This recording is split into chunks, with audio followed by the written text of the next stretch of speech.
there are three profound statements you made. You made statements around the system and form of governance. You made statements about our scorecard in terms of governance, but you also addressed the issue of our politics and the style of it, where you made allusions to the fault lines that we keep on speaking about. I want to specifically ask you a question around why the challenges you describe continue to persist. But I will preface that by asking the question that, one, the credit for how we have managed to stabilize the nation, where should that credit go to and who should it go to? That's one. The second is that we both know that the desire to hold on to the past is sometimes a fantasy for only those who are deluded to hold on to. But there is a factual dichotomy wherein that the civil service of this country still retained the British model, which is tuned to the parliamentary system, but the executive and the legislature is still functioning around the presidential system. The dichotomy between those two styles, which we have, means that we may not have resolved that. I would like to have your thought. And the last point is that if you take all together, what are your thoughts on the leadership recruitment process? Okay, thank you. I think everything you said, they kind of like interlink. The romanticizing of the past is not a thing I approve of or accept. For we can look at even the so-called beautiful past and figure out why then didn't it last if it was as beautiful as we like to make it. So I am by no means saying it is beautiful.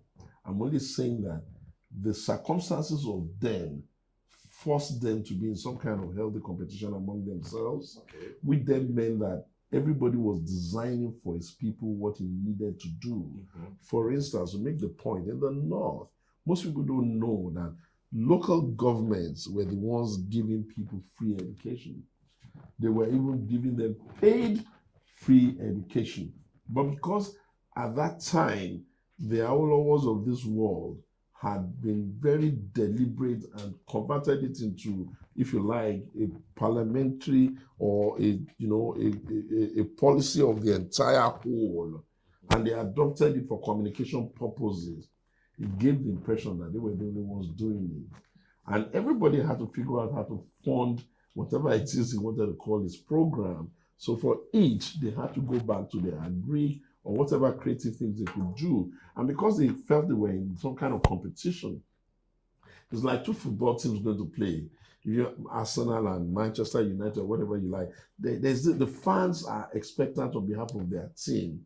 And when the match is over, everybody sees how far and how well. So that was what I meant there. I didn't mean that great men or infallible men designed it, because if they had been, it would have survived. So that's that. Then on terms of why is it that we've survived or the country has survived? Within the DNA of man is that we are a continuous representation of our past and where we're coming from, just in the same form where people who say evolution takes place. Even at the level of Homo intelligence, evolution has also taken place to give them the kinds of skills that allows them for adaptability, for resilience, and for forbearing.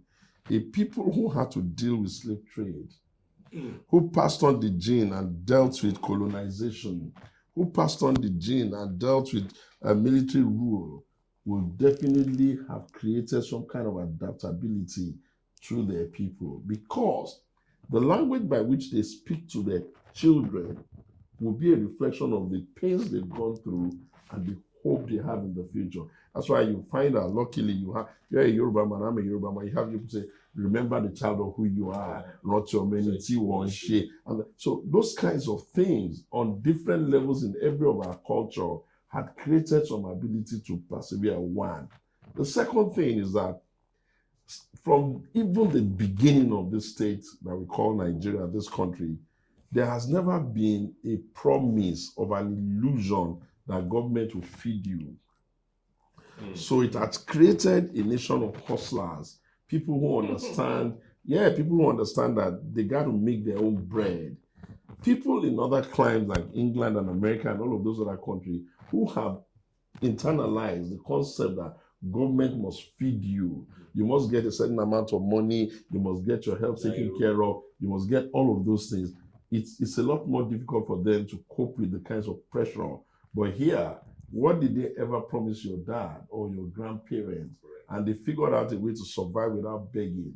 What did they ever promise you? So in all of that, internal resilience is built. And because of the tribal suspicion, you are not able to have a consensus of opinion on what is bad. That's why you are able to see, without casting them down unnecessarily, the 8 years of Buhari, which is now generally being, fingered as the reason for all our fiscal default lines and all our monetary mismanagement, means and ways and all of that. Nobody could push them too hard because the people who would have ordinarily wanted to do that may run the risk that they are pushing them too hard only because of their tribe. And the owners of those tribes would also generally want to give the protection and the succor. And you can see it even still happening now because it is almost bordering on idiocy. If a government of Bola Tinubu has not even done 2 years and the noise is so much, and that's simply because those who will complain, they were muted when they should have complained the last time out. And those who should aid their complaint, your people, my people, are also pretentiously muted now. Because even I, who complain a lot and who push them, try to put their feet to the fire a lot, I get called back. Oh, are you going to destroy your own?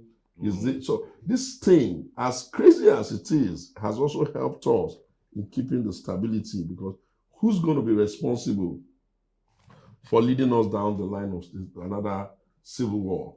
Perhaps if those who wanted to do the coup at that time had not been people from another tribe supposedly injuring leaders of another tribe, perhaps it would have just been a bloody coup and nothing else would have happened. There would have been no retaliation. That's in our history. Then you talked about the recruitment. Look, the greatest pain I have and the guilt that I think is affecting our recruitment is that elites have not agreed or measured up to their responsibility in a democracy. Democracy does not give you the promise that the people at the base of the pyramid will have all the knowledge, all the experience, and all the information by which to take just decision. No. Democracy has one silent assumption, and that is that those who know within that space will take it upon themselves to educate, to inform, to carry along, and to participate. So of these 4 things, what we see here is that the elites will rather be in business, figure out a way to get by and partner with everybody there. They will not really want to show up on election day because the kind of money they say they share doesn't have any meaning for them. The whole place is too chaotic. And they themselves would dare not even want to bother themselves to go and participate in the ground recruitment, which is the party. They would rather wait and wear fancy ties, wait for people to finish up all the job so that then they can push their CV forward and then they can then be appointed. And then there's always a disconnect between what are you going to do when they've not brought forward the best to be picked.